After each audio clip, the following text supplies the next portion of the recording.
brought all of my stuff to that relationship. I put a lot of eggs in that particular basket, and too many, in fact. Right. But I'm fascinated by this idea of the best friend, and I want to read you this letter that's a best friend letter. And then we get to talk to Ann Patchett, which is every kind of awesome, because she writes so beautifully about everything but friendship in particular. So here's the letter. Okay. Dear Sugar, my best friend is getting married in a couple of months, and I'm having misgivings about her decision to get married right now to this person.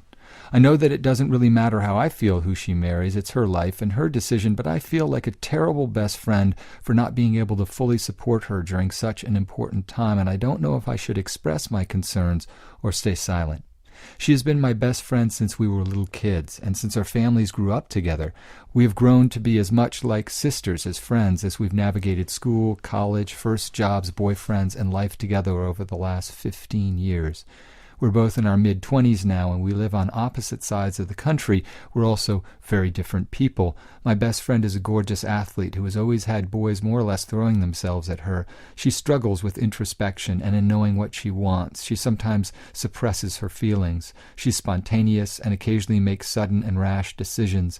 I've never really dated casually. I got married last year to my college sweetheart, whom I dated for 5 years long distance before getting engaged.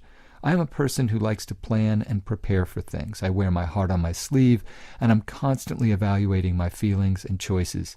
I've struggled over the years with jealousy towards her athletic ability and ease with men, but I love her with all my heart, and I know she loves me too.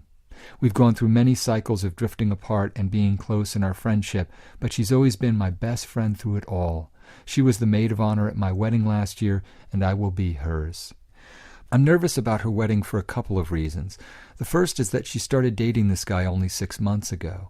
The second is that she has a history of abruptly ending relationships. At the time she became involved with her current fiancé, she'd just ended a serious relationship. She was pretty much living with the last guy a year ago, and then their relationship exploded into an unhealthy mess. She claims he became emotionally abusive, and so she suddenly broke up with him. And then he verged on stalking her for a while after she moved out. Prior to that, she was engaged to someone else, but called off their engagement a few months before the wedding. Before that, she broke half a dozen guys' hearts by suddenly dumping them for a variety of reasons. Her current fiancé seems nice, though I've never met him in person, but all of her boyfriends seem nice, up until that moment when she finds their fatal flaw a few months in and calls it off. She reminds me of Julia Roberts from Runaway Bride. I still haven't bought my airline tickets to the wedding because I fear she's going to call it off again.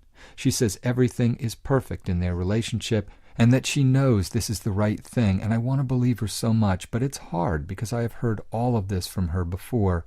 I'm trying to give her the benefit of the doubt that she will go through with the wedding as planned.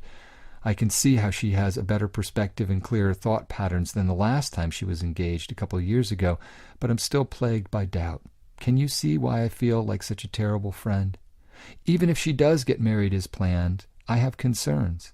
As a veteran of a long, difficult, long-distance relationship myself, I am concerned that she has never had the experience of struggling through hard times with her significant other and has never given herself the time to develop the deep partnership that is, in my opinion, essential to a good marriage. Again, I realize that this is my opinion based on my experiences, but I don't see how the first 6 months of dating someone can even skim the surface on their character and the real workings of the relationship. I wish she could be as certain of her vows on her wedding day as I was on mine. If she thinks that they have what it takes to last forever, why are they rushing to get married? I want to accept her way of thinking and not be judgmental, but obviously that's not working out so well for me right now.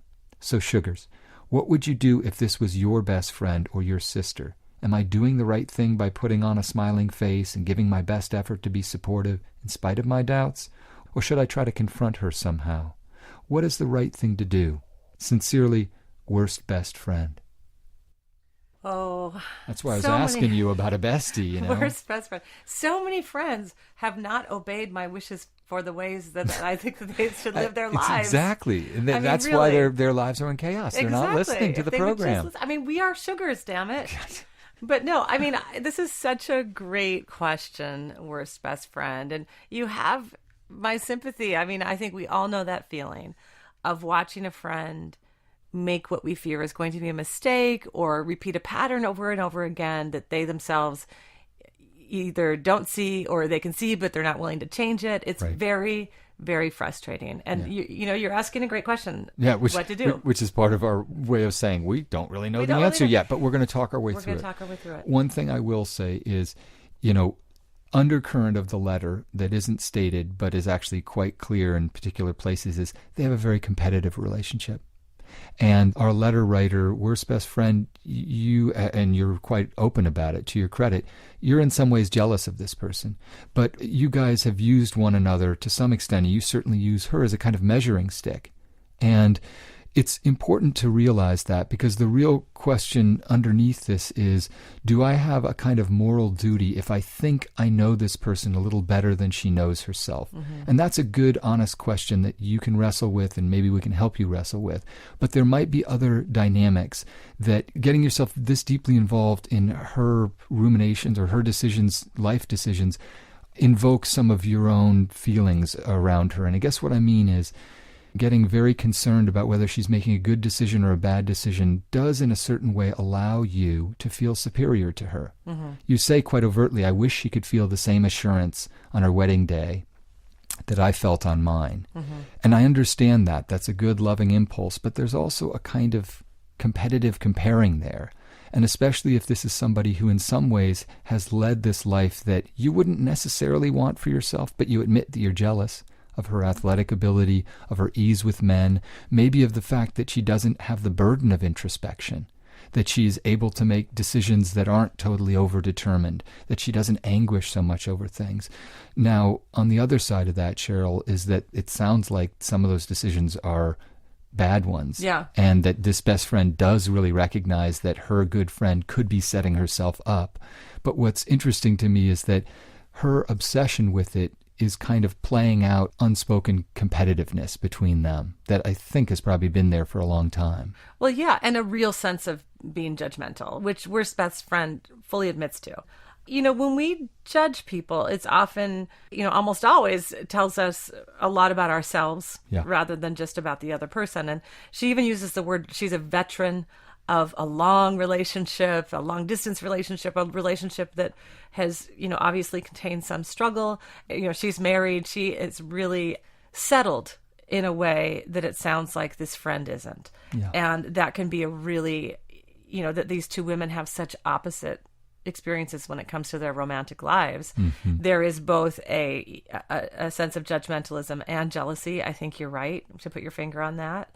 But at heart, I think that worst best friend really is genuinely concerned about her friend. And has reason to be. Yeah. So let's first, maybe the way to sort of wade into this is first just let's acknowledge this big giant box over here that is your judgment, right. Worst best friend, that is your jealousy, and that is that innate sense that many, I would say maybe all of us have, that our way is the right way. Right. What you were saying. I tell my friends what to do and they don't listen. Exactly. Right. I absolutely feel that way. And I know I'm also the recipient of this. I've been the recipient of this as a friend. I'm quite sure that countless times my friends have had conversations about me behind my back where they critique all the things I'm not doing. Yeah. I'm almost, whenever we're not in the studio, that's what I'm doing. It's weird. Yeah. You're just gossiping about me. Yeah. It's just Cheryl's pathologies. So, I think that piece of it really shouldn't have much of a bearing on, this course of action we're going to propose, because this is what worst best friend asks us. Right. What should I do? Right. I have these feelings. So we all have these judgmental feelings of the people we love, put those aside. They really aren't about your friend. They're about you. Right. But how do we, when we see a pattern in somebody we love, how do we talk to them about it without alienating them, hurting them, or really sort of imposing our own opinion of their lives, in ways that are really inappropriate? Right. And there's a verb right at the end here that's a signal of what you shouldn't do if you are going to bring this up. And she says, or should I try to confront her somehow? Yeah. No confrontation. Confrontation is not going to be very effective in this case. But conversation can be. Right. And I'm surprised, honestly, when I read the letter, and especially upon rereading it, if they're this close, why hasn't this best friend had a heart-to-heart with her? And why haven't they talked deeply? I mean, it seems to me that one of the benefits of having a best friend who does know your whole history is you get like somebody who knows your stuff. So to me, the pity is that the best friend isn't saying, well, I know this seems crazy, but I need to explain to you, even given my history, because you've been through it all with me, why I'm making this decision right now. The fact that they don't seem to even have had that discussion, and she hasn't even met the guy, to me is kind of a signal that maybe she doesn't want to have a discussion about that because she knows that her best friend might tell her something that would complicate that decision. Yeah, I think absolutely. I think that a conversation is in order. But one phrase that I learned many years ago when I was working with teenage girls in a program where I was meant to be their kind of mentor and advocate, their youth advocate, is unconditional positive regard. And what that is really a consciousness of separating your own judgment from that conversation you're having with this person. To say to this person, I don't agree with every choice you've made. I don't agree with all of your opinions on the world and your life and my life. But I do hold you in unconditional positive regard. Right. So if you begin from that place, so worst best friend, if you begin from the place with your friend where you say, I love you, I trust you, I'm happy for you that you want to marry this man, and I absolutely want to be there and support you. And be your maid of honor. And be your maid of honor. Stand by you, yeah. And I also want to talk to you about the whirlwind nature of this and the way that you've been down this road before with other men. And I'm just worried, what do you think? I'm worried. And oftentimes when you just ask a question, is this relationship different from those other relationships you had that didn't end so well? Right. And what you're doing there is you're opening rather than shutting down by saying, you shouldn't do this, or I think this is wrong. Right. I think it's a disaster. Yeah. Nobody ever gets anywhere when they feel judged. That will shut us down more quickly, I think, than anything. I think the ultimate thing that she has to carry into that conversation, in addition to putting aside her own judgment, is to say, it is her life, and she isn't me. And she has every right to walk to that altar with whatever hopes and honest hopes and good, careful thinking and gut instinct and also delusions and bad patterns. That's actually her right. And I can't rescue her, but I could be there to talk with her a little bit about it and at least to express worry, as you say, concern. That's very different than confront. Right. I think it's also important to remember, not to get too freaked out about people making mistakes. We all make mistakes and we learn from them. This is a big one. Yeah. Yeah. It's a big one, but here's the deal. And it might not be a mistake. How do but any of us ever know, when we get married or when our friends get married, that it's going to work out well? I mean, we could sit around all day, Steve, and just exchange stories that we have of, relationships we thought wouldn't work and didn't, and relationships we thought wouldn't work and did, and on and on and on. You're and, absolutely right. So I do think, and any number of things. I mean, I've had friends, I can think of just in recent history over the last few years, that made decisions that my opinion was that it's a mistake. Right. That I had an opinion where if it were up to me, which button would I have pressed? I would have pressed the other button than the one that my friend pressed, right? Okay. Right. And it's okay in the end. Right. And sometimes I was wrong. My opinion was wrong. And sometimes theirs was, but it's not the end of the world. Right. But the question before us is really, worst best friend, do I have a kind of duty to my best friend status in a way to broach this subject? And, my answer on that has to do with the regret if you don't. Yeah. Because you're absolutely right that people lead their own lives. And ultimately she has to recognize, hey, my best friend's going to walk to the altar in a very different way than I did because she's not me. That's abundantly clear in lots of different ways. But will I feel regret? Will I feel that I withheld? And this is why I was asking you earlier about best friend. Because there's a certain status there. It carries a certain duty, even on the playground. That's my best friend. So there's a kind of special responsibility there to be there when it's most difficult and, sometimes when it might be upsetting in a way that another person might not say something to right. her. Maybe even a sister wouldn't say something to her. And best friends are there to say, hey, remember that? That's a red flag for you. Yeah, I think part of the job of being, whether you call it a best friend or a really good friend, is to call people on their shit. I want my friends to be honest with me. I want them to be kind to me. Right. I want them to let me make my own choices and still love me through them, to have unconditional positive regard. But I do want them to be honest when they see that I've gotten off track or that I'm making a decision that maybe isn't so great for me. I want them to tell me. And that's also the sign to me that I actually have an intimacy.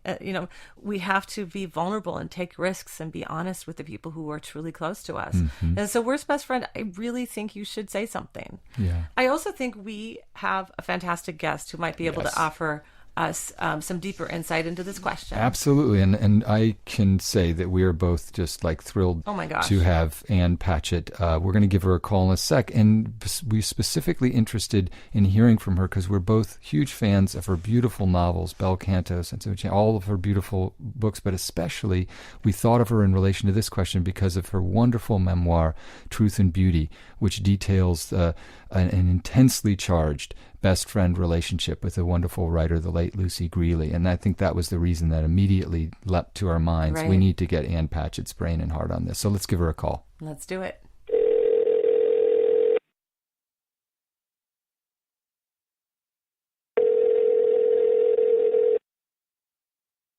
Hello. Hi, Ann Patchett.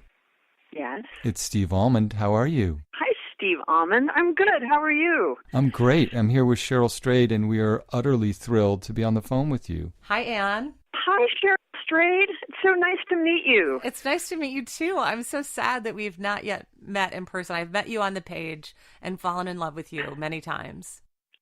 Likewise. But I was talking to Liz Gilbert yesterday, and she sends her love to you both. Aww. Oh, that's sweet. She just sent me an email saying, say hi to Ann when you have her on. Liz has been a guest on Dear Sugar Radio. She's fantastic, of course. Of course. And we're really excited to talk to you about this letter from Worst Best Friend. Have you read the letter? Yeah. Well, let's just take the direct route. What would you counsel poor Worst Best Friend? It's funny because I've been thinking about the time I really thought somebody should not get married. My sister was engaged to someone who was absolutely not the right person. Wow. And I did everything I could possibly do to prevent their marriage. Wow, what did that include? To great expense of our relationship. And I also had the experience of a friend whose fiance made an enormous pass at me the night before the wedding. And I said nothing at all because she knew who he was. He was who he was, and she knew who he was, and I felt no compunction to try to call that off. So I've been involved on both sides of this. Yes, you have. Reading this letter, though, I would say if you don't know the guy, it's not the wedding you're trying to call off. Right. It's her personality you're trying to call off. Oh, wow. And that you cannot do. Yeah. To call off a wedding because you think that your friend doesn't make a good job making choices and decisions, I don't think you can do that. Well, but what about having a conversation with her? I'm all in favor of having a conversation with everybody, and to say, I love you, and boy, based on past experience and how your stock has performed under similar economic duress, I'm concerned about this. Right. But I would imagine if she's planning on marrying him, she's going to tell you to go pound sand. And I also think it's so important to remember that what makes me happy, right, which is stability and a lack of drama, is not necessarily what makes my best friend happy. And if this is really about happiness and not necessarily about marriage, then maybe this particular drama of almost going through with it and not going through with it is her friend's joy. And if that's her friend's joy and she wants to stay her friend, then maybe she accepts it into the point where it becomes too exhausting and then she backs out of the friendship. Well, it's interesting because then the question becomes, Ann Patchett is bringing it in terms of just being very blunt. Then the question becomes, does the letter writer, and this is part of what we talked about a little bit before we got on the phone, that she seems competitive with her friend and in certain ways looks down on her a bit. Right. And, she's runaway Isn't bride. that delicious? Right. Well, my question is the larger sort of hovering question here, am I really this person's best friend, or should I be, or do I want to be? Well, sure. And those things that are so historic, it's really hard to know. We make these friends when we're young and we love them. We love our history together. We love our memories of them. Right. They may not be the person that we're suited to at this point in life, and they may not be suited to us. We may not be able to help them, but it's really, really hard. I think that when you're in a romantic relationship with someone and those things fall apart, we know what to call it. We call it breaking up. We call it a divorce. Right. We know this person doesn't suit our needs anymore and they hurt us. But I think in a friendship, friendships are very hard to end, because it's murky and they're on the other side of the country. We're not together all the time. You want to keep helping that person that you loved when you were in college. You might not be helping them anymore. But I do think that you're exactly right to talk about that. Not say, gee, I don't think you should marry Bob. But say, gee, I see this cycle repeated all over the place. This cycle that you may really enjoy that makes me uncomfortable. Right. I see it repeated all over the place. And can we talk about that? Yeah. And tone is everything. I think we can sometimes have the heaviest, deepest conversations when we take a really light hand and talk with a light heart.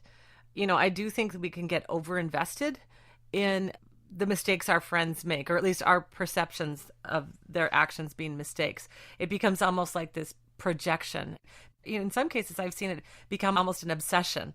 Like, she cannot marry that man. It will be a vast mistake. And I think that worst best friend really does need to remember that, at the end of the day, at least for her as a friend, the stakes aren't as high as maybe she fears they're going to be. Obviously, it's a big deal to choose the right person to marry, but I think that she needs to divest herself of the idea that she's going to be a prime player, and whether that happens or not. Yeah, I think that makes a lot of sense, and I think that once we can accept the fact that there are very, very few cases in which we can really change the course of someone's life. Mm-hmm. I know you were talking about my friendship with Lucy Greeley before, Right. and I think it was after Lucy died that I really realized that, in a sense it was written. She was on her journey that had started in her childhood, and the question was not whether or not I could affect it or change it. The question was whether or not I could bear witness to it. Huh. And keep loving her and keep my eyes open and say, I see you on this hard journey that you're making that I can't change. And I think that if worst best friend really loves her friend and can say, that looks like a hard path you're on, but I can't change it, but I can love you through it. Yeah. That's pretty great. I think that's a great expression of what friendship is. I think we bear witness to each other's lives, to the good times and the bad times and the mistakes and the triumphs. And it's really about being as loving and kind and honest as we can bear to be at any given moment. I think that's absolutely true. People aren't tapestries, and you don't get to pull out the threads you don't like. And if you do, everything falls apart. Right. I keep trying to do that, but, it never works out.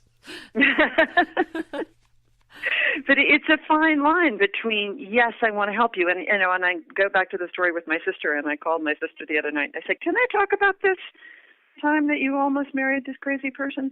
And I would have done anything. Really, short of killing her, I would have done anything to keep her from marrying this guy, because I knew he was such a bad guy. But I think that those kinds of black and white situations present themselves pretty rarely. What happened? Yeah, what did you do? We're dying and to did she? know. Yeah, did you have an impact on this, or did she decide? She was just marrying this guy who was so obviously a bad man with a lot of secrets. And my sister and I had a strained relationship back in those days, although we're extremely close now. And this was actually the turning point. And I used to say to her, she was so mad at me. She hated me so much. And I would say to her, you are on the tracks. The train is coming. Wow. I don't care if you hate me for the rest of your life. I am going to get you off the tracks. I would rather have you hate me than have you hit by this train. Wow. And we would fight and fight and scream and fight. And then one day his wife showed up in her office and said, I hear you're marrying my husband next week. So it was the wife that ended it. Yeah. Ann Patchett was completely That's true. My sister didn't ever useless. actually listen to me. The wife of the man you're about to marry is an awfully convincing figure, it turns out. Yeah. Yes. Listen to that, worst best friend. That's what Right. you need. When the wife of the man your best friend is about to marry shows up, then you have a real case. It's tough, man. She hasn't even met this guy, so she can't even make that judgment. Yeah. Right. Is he a That's train exactly or a right. cherry? And the fact is, people who have screwed up a million times sometimes really meet the right guy. I mean, I'm all about hope in those situations, so he might be terrific. Absolutely. All kinds of wonderful, grand loves have been born out of chaos and doom and confusion and bad stock forecasts. Exactly. No, really, they have been. Absolutely. I wrote about it in one of my Dear Sugar columns. It's called Dudes in the Woods. I actually wrote about one of my best friends was, dating all these different guys and in and out of different things. And she met this one guy and a few months later announced that they were going to get married. And I was like, don't do it. I was nervous because it was so fast and it was so new. And, she married him and it turns out he's an incredibly wonderful person and they have a beautiful, happy marriage, know? And it was a conversation we had. I don't know. Are you doing the right thing? And sometimes actually your friends are doing the right thing and you're the one who's wrong. I remember once when I was teaching in an MFA program, I had two students at the end of their 2-year course decide that they were going to get married. They not only didn't seem particularly right for one another, they were both wanting to be fiction writers. They were incredibly poor. They had no idea what they were going to do with their lives. And I sat them down and I was like, look, guys, you're graduating, you don't have jobs, you don't know what the future is going to bring. You want something to be settled, and so you want to get married, just to have something to kind of clutch onto at this moment. Wow. This just isn't the right moment. Give it some time, get some jobs, find out if life's going to work out for you. You're still going to be there for each other. You can still get married. They said, thank you very much. They went off, they got married. It was like 20 years ago. Their kids are grown. They've been so happy. Once again, Ann Patchett just as a yenta, she just comes in there and just utterly fails. Right motive, wrong outcome. I was just we're establishing that Ann has a long history of being a naysayer when it comes to love. That's right. But sometimes she's right about it. If you guys need any advice after the show, feel free to call me back. You've got my number. Absolutely. Well, it's been really fun talking to you, and thanks for sharing your insight into this interesting letter. It was a lot of fun. Thanks so much, Ann. Take care. Bye-bye. Bye-bye. Take care.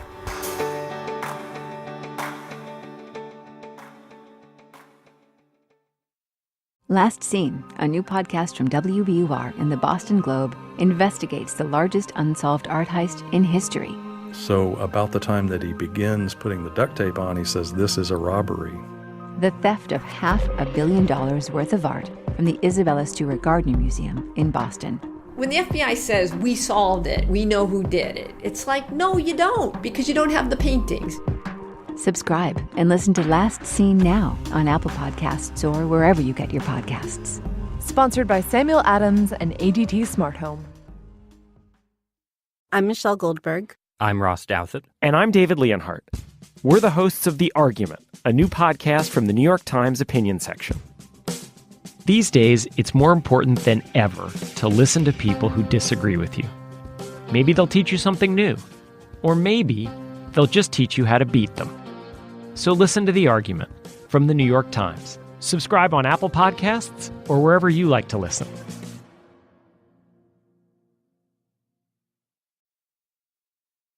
I mean, she somewhat like Mary Carr. It's just like, bam, you're going to get it. Yeah. And she zeroed in right on what we were tiptoeing around, which is this friend feels all sorts of really ambivalent feelings about her best friend. And that's Right. part of what she feels guilty about that makes her say, I'm the worst best friend, you know, and they go about things very differently. And friendship is not possession. You know, you have to release people to their fate. But I also feel like, and Anne is an exemplar here, you speak your mind if you're genuinely concerned.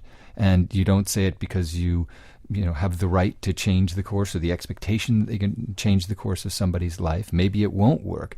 But in a certain way, those two young kids who came to her, in a certain way, she presented a test to them, a reality test. Somebody who I'm sure they held in great esteem, who was speaking quite sensibly and honestly and offering them good counsel that made a lot of sense as she was talking to us about it.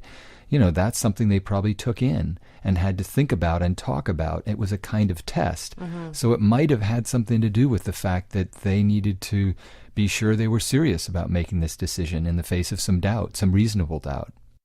That's right. And we never know.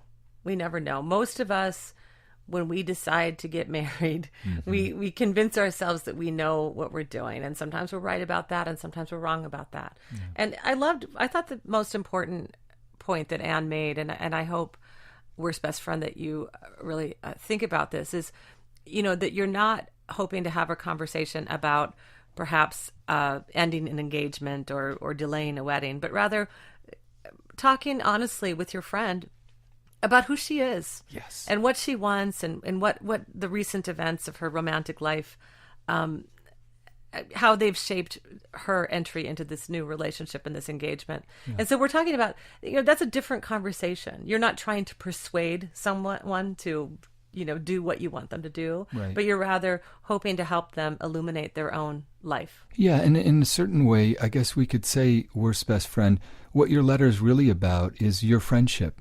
It might be also that you're concerned that she's going to get married, but underneath that is a lot of anxiety about the way that you guys go about things differently, and the parts of you that don't see eye to eye and in which you have trouble understanding her, but also your deep love and desire to remain close to her and in her life, having battled through a lot of these cycles of drifting apart and then coming together. So maybe the conversation needs to be a broader conversation about your love for her and your desire to make sure that you remain friends. And, you know, even if you want to present to her, you know, some doubts or concerns about whether this is a good decision, the larger thing is, I'm your best friend. I'm your best friend, and I will bear witness to your life. That's right. Steve Almond, I will continue bearing witness to your life. And it will be so sad and comical. But I'm glad that you're there, over there on the couch, looking beautiful and radiant as always, and just laughing hysterically inside. I want to read one more thing, and it's an Ann Patchett quote. I want to sort of hold it out there as what we wish for friendship. It isn't always this, but I think it's from Truth and Beauty, and it's about her relationship with Lucy Greeley, which is a complicated, very fraught, tragic relationship in some ways. But the way she writes about what it can be and what it is in its best moments, I think would be a nice note to end on. So this is from this beautiful memoir that we've heaped so much worthy praise on, Truth and Beauty, and this is what Ann Patchett has to say, and it's very clear we should be listening. Our friendship, her friendship with Lucy Greeley, was like our writing in some ways. It was the only thing that was interesting about our otherwise dull lives. We were better off when we were together. Together we were a small society of ambition and high ideals. We were tender and patient and kind. We were not like the world at all. Oh, that's so beautiful. And that's what we all want. And you know, I didn't think of this until you just read that. But Worst Best Friend is in her 20s, as is her best friend. Ann Patchett is writing about Lucy Greeley when they're in their 20s. And I will say the most intense friendship of my life by far was when I was in my 20s. Mm-hmm. It was a woman I met when I was 23. And there is something very powerful about that era of friendship, because you're finally an adult and you're having adult relationships, adult friendships that are different from the friendships you have as a teenager. Yep. And sometimes that intensity is great and it connects you more deeply. Sometimes it can be a little bit too much. Yeah. A little over the top. Yeah. You know, you need to kind of give your friend some distance and space sometimes. And maybe that's a little word of wisdom too that we can share with Worst Best Friend. Is part of being a good friend is being honest and stepping into the situation and having those conversations that are difficult. The other half of it is stepping back, letting people have their lives, saying, I love you no matter what you do. I'm here for you. Right. I can't change it, but I can bear witness to it. All right. Well, we wish you